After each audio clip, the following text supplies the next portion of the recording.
Uogopa uongo, kwa sababu uongo ulikuwa ni uovu. Lakini sasa hivi watu wanaogopa kuusema ukweli, wanatamani kuusema uongo. Kwa nini? Kwa sababu dunia imetawaliwa na waovu,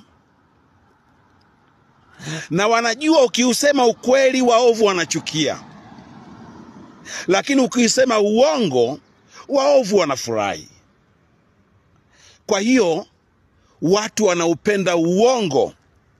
Hata kama mtu anatenda maovu unamsifu, hata kama mtu anatenda mabaya unamsifu, ili uwe salama, ili uwe salama. Kwa hiyo usalama unasimamiwa na watu waovu. Usalama wako uko mikononi mwa watu waovu. Ndio maana unapenda kuongea uovu, unapenda kuongea uongo ili uwe salama. Nimechoka, nimemaliza. Beno Clemens Mwandambo, dunia imekwisha.